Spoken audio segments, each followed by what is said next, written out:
बिन देखे मोहम्मद पर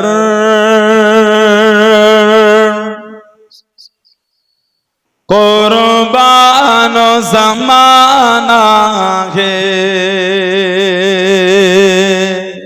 बोलून ना सुबहानाल्लाह। আমার হুজুরকে না দেখে গোটা জামানায় আমার হুজুরের পাগল। বলুন সুবহানাল্লাহ। बिन देखे मोहम्मद पर कुर्बान जमाना है। जिस जिसे को भी देखा है वो उनका दीवाना है। जिस जिसे को भी देखा है वो उनका दीवाना है। बिन देखे मोहम्मद पर कुर्बान जमाना है।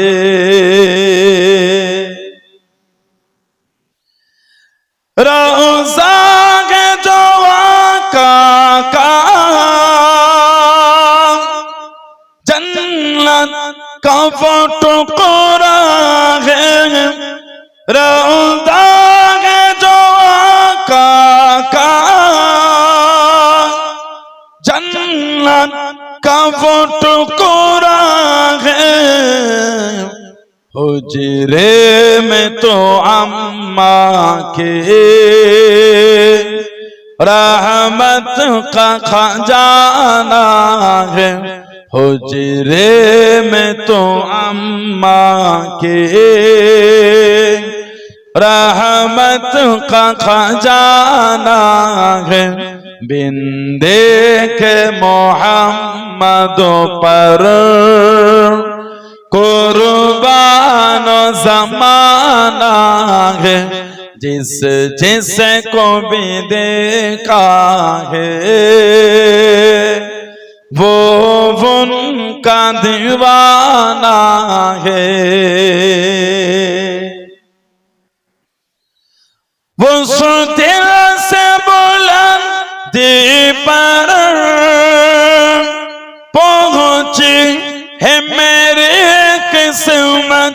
वो दिल से बुलंदी पर पहुंची है मेरी किस्मत।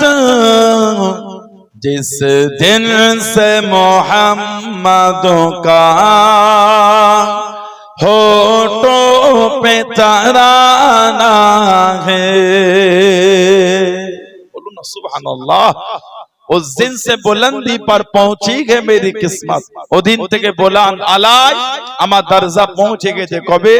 जिस दिन से मोहम्मद का सल्लल्लाहु अलैहि वसल्लम होठों पे तराना है। যেদিন থেকে আমার জবান আমার হুজুরের গুণগান, সেদিন থেকে আল্লাহ আমার ইজ্জত বাড়িয়ে দিয়েছেন। বলুন না সুবহানাল্লাহ। जिस दिन से मोहम्मद का होठों पे तराना है। बिन देखे मोहम्मद पर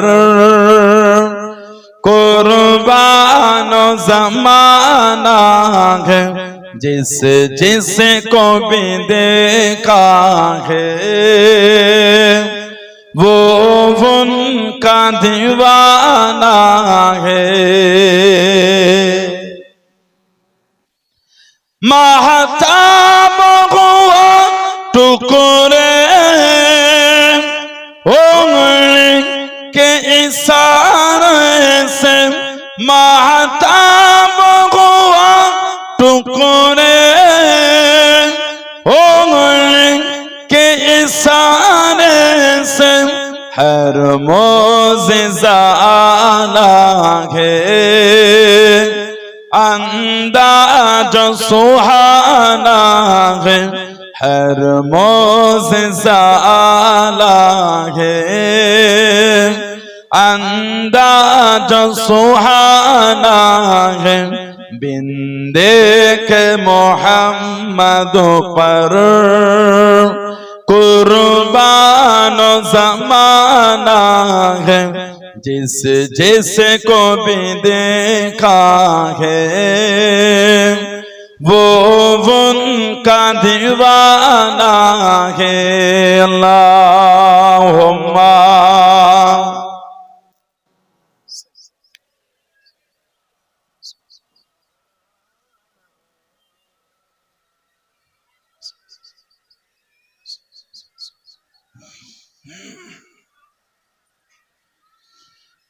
قال الله تعالى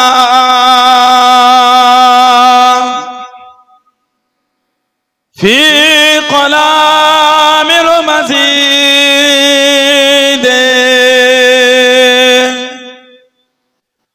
والفرقان الحميد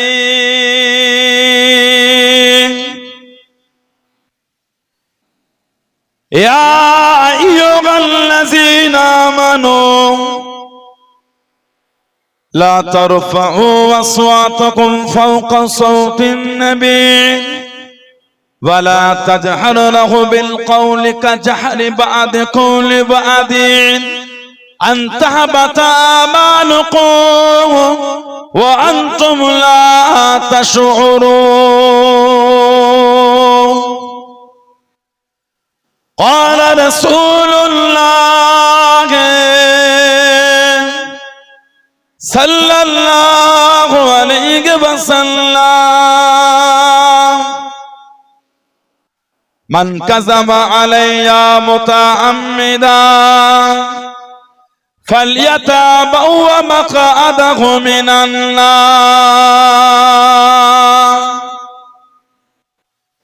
प्यारे हाज़िराने मजलिस আমার ইমানদার ভাইরা নেককার আল্লাহওয়ালা গণেরা যুবকেরা মুরব্বিয়ান বাপজানেরা সমবয়স্ক আমার নওজওয়ান গণেরা আজকের আমাদের এই মজবুল গ্রামের সুন্দর মাহফিলের একনিষ্ঠ কর্মী কমিটি সাহেবান গণেরা বিভিন্ন গ্রাম বিভিন্ন পাড়া থেকে আগত আমার ফুরফুরা শরীফের মুজাদ্দিদুজ জামান হুজুরের সিলসিলার মুরিদ মুতাকিদিন পাগল গণেরা পর্দার আড়ালে অবস্থিত আমার মা ও বোনেরা আজকের মাহফিলের সম্মানীয় অদ্য মসজিদের ইমাম সাহেব সহ সম্মানীয় উলামা হযরত গণেরা খিদমতে এসে হাজির হয়েছে আমি অধম গুনাহগার নালায়েক আকসার পাপী আমার মনে হয় আজকের মাহফিলে যতগুলি মানুষ বসে আছেন সবচাইতে বড় গুনাহগার থাকতে হলে সেটা আমি আছি আমি পাপী আমি গুনাহগারকে আল্লাহ আপনাদের কাছে হাজির করিয়েছেন দোয়া করেন আল্লাহ পাক যেন গুনাহগারের জবান থেকে কিছুক্ষণের জন্য হলো আল্লাহ পাক কিছু বলার মতন তৌফিক ইনায়েত করেন বলুন সকলে আল্লাহুম্মা আমিন তার সাথে সাথে আল্লাহ পাক আপনাকে এবং আমাকে উভয়কে শুনে এবং বলে আমল করা তৌফিক ইনায়েত করেন বলুন সকলে আল্লাহুম্মা আমিন আমার আল্লাহ পাক জাল্লে জালালুহু জাল্লে শানুহু তানা দরবারে লাখ লাখ শুকর কোটি কোটি শুকর যে আল্লাহ পাক আপনাকে আমাকে আমাদের সকলকে এমন একটা সুন্দর মাহফিলে হাজির করালেন এমন একটা জায়গায় বসালেন আর এরকম একটা মাস যেটা আরবি মাসে 11তম মাস জিলকদ যে মাসে আল্লাহ পাকের বান্দা বান্দীরা গোটা পৃথিবী থেকে মক্কা শরীফ মদিনা শরীফে গিয়ে জড়ো হয় কেন জিলহজ মাসে আল্লাহ পাকের হুকুম আল্লাহর বিধান ইসলামের 5টা স্তম্ভের মধ্যে একটা হলো হজ যেটা আল্লাহ ধনীদের উপর ফরজ করেছেন সে হজ আদায়ের জন্য গোটা পৃথিবী থেকে হাজির রাখুন মক্কা শরীফ মদিনা শরীফে গিয়ে জড়ো হচ্ছেন সেই রহমতের মাসে আল্লাহ বসিয়েছেন আল্লাহ পাক আমাদের সকলকে কিছু হলো শুনে নিয়ামত বাড়ি নিয়ে যাওয়া তৌফিক দান করে বলুন আমিন জোরে বলেন আল্লাহুম্মা আমিন এসে বসেছেন আল্লাহ পাক কুরআন শরীফে বলে দিলেন কুল হাবিব আপনি বলেন ইন কুনতুম তুহিব্বুনাল্লাহ তারা যদি আমি আল্লাহ আমাকে ভালোবাসতে চায় আমাকে পেতে চায় আমাকে মহব্বত করতে চায় আল্লাহ পাক বলেন ফাত্তাবিউনি তারা যেন আগে আপনার ইত্তেবা করে আমি আল্লাহ আমাকে পেতে গেলে তারা যেন আপনার ইত্তেবা করে। কোরআন শরীফের অপর আরেক জায়গায় আল্লাহ বললেন মাইয়িতুর রাসূল ফাকাত আতা আল্লাহ, যে আমার রাসূলের ইতায়াত করলো, রাসূলকে মানলো, সেজন্য আমি আল্লাহ আমাকে মেনে নিল। জোরে বলুন না সুবহানাল্লাহ। আল্লাহ বলে ফাত্তাবিউনি, তারা যেন আপনার ইত্তেবা করে, যারা আপনাকে মানবে আল্লাহ পাক তাদের জন্য তিনটে নিয়ামতের সংবাদ দিয়েছে। এক নম্বর সংবাদ, আল্লাহ বলেন ইহবুবুকুমুল্লাহ, আমি আল্লাহ তাদের ভালোবেসে নেব, বলুন সুবহানাল্লাহ। দুই নম্বর নিয়ামতের সংবাদ ওয়ায়াগফিরু লাকুম যুনুবাকুম, আর আমি আল্লাহ তাদের জীবনের গুনাহগুলো সব মাফ করে দেব। আর তিন নম্বর সংবাদ আল্লাহু গফুরুর রহিম, আমি আল্লাহ হলাম দয়াময়, আমি আল্লাহ হলাম মেহেরবান। জোরে বলুন আলহামদুলিল্লাহ, জোরে বলেন না সুবহানাল্লাহ। সবার জন্য নয়, তাদের জন্য। কারা? যারা নবীর ইত্তেবা করবে, যারা আমার রাসূলকে মানবে, তাদের আল্লাহ ভালোবাসবেন, জীবনের গুনাহগুলো মাফও করবেন, তাদের জন্য আল্লাহ দয়াময় মেহেরবান হয়ে যাবে। সেই নবীর ইত্তেবা, সেই নবীর অনুসরণ, সেই নবীর ভালোবাসা অর্জন করে যারা মেনেছে, তাদের থেকে শিক্ষা নেন। পৃথিবীর ইতিহাসে একা আমার হুজুর একজন সাহাবী ছিলেন, দ্বিতীয় আর নয়, উনি একা। তিনি শহীদ হবার পরে ওসিয়াত করেছেন, জানার ওসিয়াতটাকে মানাও হয়েছে, বলুন না সুবহানাল্লাহ।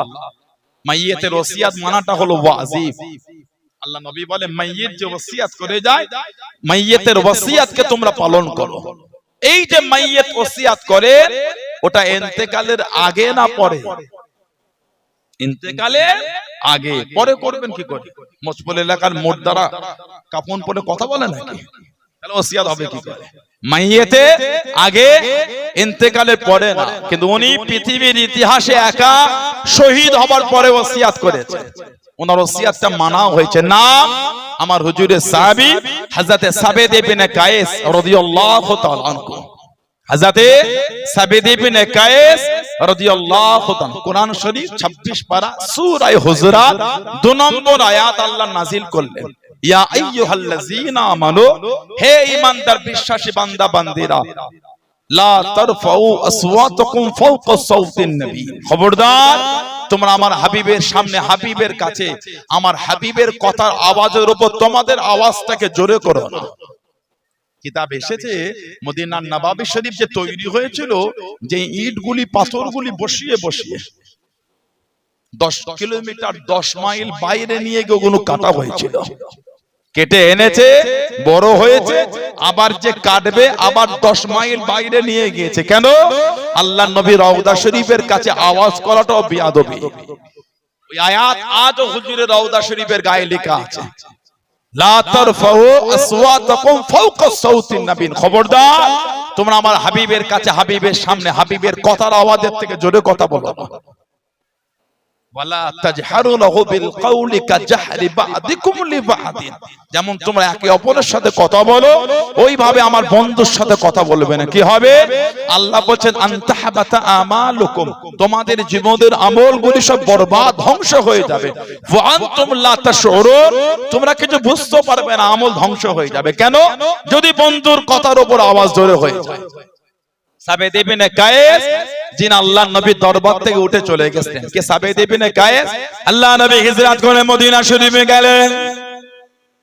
ও যুবকেরা, ও আমার মুরব্বি বাপজানেরা, মায়েরা, বোনেরা, মুখিরা, আল্লাহ নবী সাল্লাল্লাহু আলাইহি ওয়াসাল্লাম হুজুর যখন হিজরত করে মদিনা শরীফে গেলেন, আল্লাহ নবীকে কবিতা খানা বলে, বক্তৃতা খানা বলে মদিনা শরীফে যিনি ইস্তেকবাল করেছিলেন, আলান সালান করেছিলেন, উনি হলেন হযরত সাবিত ইবনে কায়েস রাদিয়াল্লাহু তাআলা আনহু।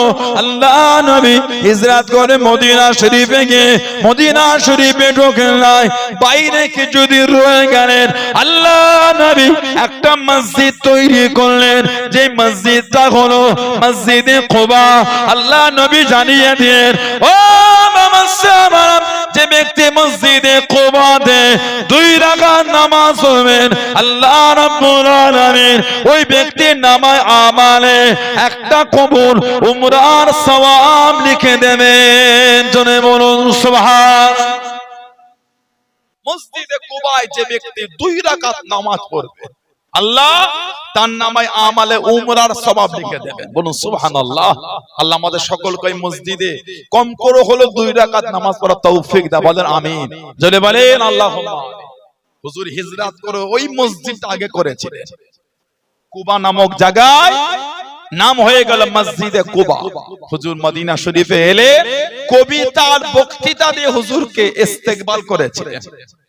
আল্লাহ নবীর কম বেশি 20 জনের অধিক সাহাবা ছিলেন কবি, জানেন আমার নবী খেলে কবিতা বলতে, গজল বলতে। বলুন না সুবহানাল্লাহ। জান্নাতের মধ্যে হযরতে মা আয়েশা রাদিয়াল্লাহু তাআলা আনহাও ছিলেন, হাসান বিন সাবিত ছিলেন, কাব বিন জুয়াইর, কাব বিন মালিক, নাফেগা আল জাদি, হুজুরের চাচাতো ভাই হযরতে জাফর, হযরত আব্দুল্লাহ ইবনে রাওয়াহা রাদিয়াল্লাহু তাআলা আনহুম আজমাইন। হুজুরের চাচাতো ভাই ছিলেন হুজুরের কবি সাহাবী, নাম হযরতে জাফর, ওনাকে বলা হয় জাফরুত তাইয়ার। ইসলামের একটা যুদ্ধ হয়েছিল 8ম হিজরিতে, যুদ্ধটার নাম হলো জঙ্গে মুতা বা মওতার যুদ্ধ। হেরাক্কেল বাদশা রোমকদের বিরুদ্ধে হয়েছিল, যাদের সৈন্য ছিল 1 লক্ষ ট্রেনিং প্রাপ্ত, আর 1 লক্ষ বিভিন্ন জায়গা থেকে জড়ো হয়েছিল। আর আমার নবী মাত্র পাঠিয়েছেন 3000। এই 2 লক্ষর উল্টো দিকে নবী দিয়েছে 3000। মনে হয় 2 লক্ষর সাথে 3000 লড়তে পারবে? সাহাবারা পিছনে আসছে না, সামনেই যাচ্ছেন। সুবহানাল্লাহ বলে। এটা হলো সাহাবাদের ঈমানের পাওয়ার।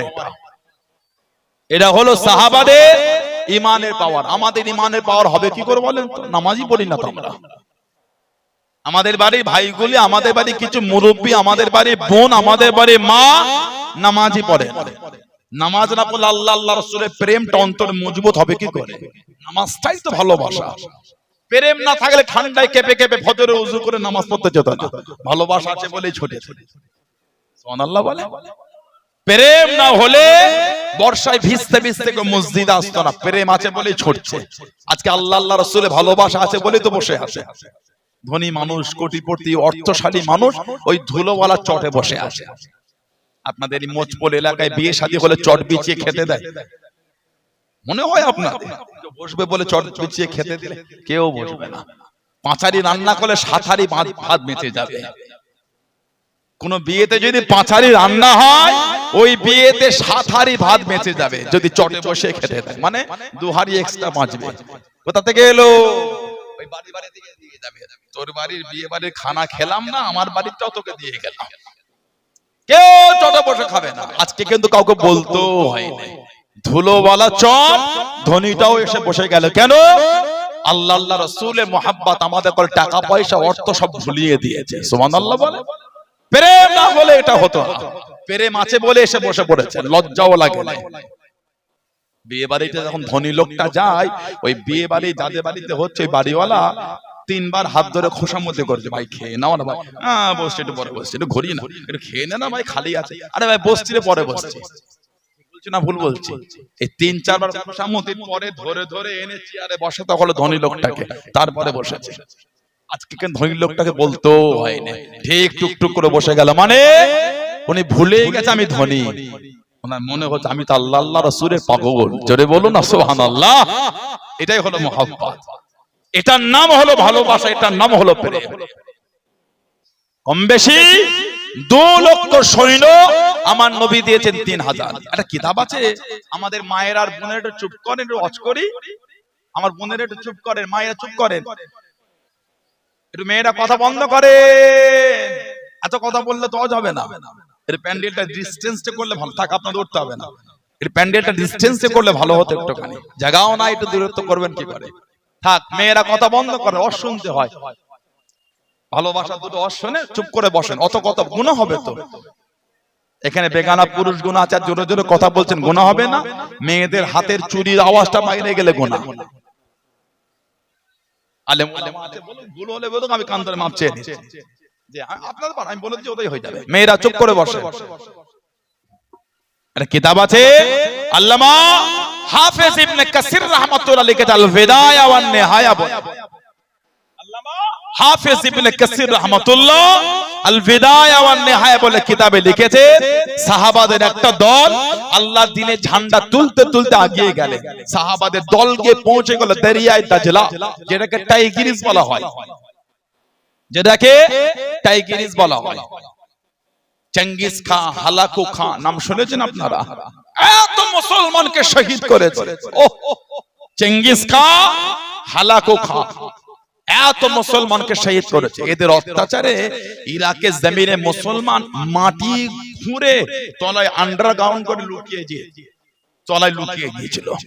এই জানতে পেরে কিচ্ছু বলে না। ওই দরিয়ায় দাজলার পার্কে, নদীর পার্কে খুলে দিয়েছিল দরিয়া, পানি গোটা ইরাককে ডুবিয়ে দিয়ে 4 লক্ষের বেশি মুসলমান ওই মাটির নিচে শহীদ হয়ে গেছিল।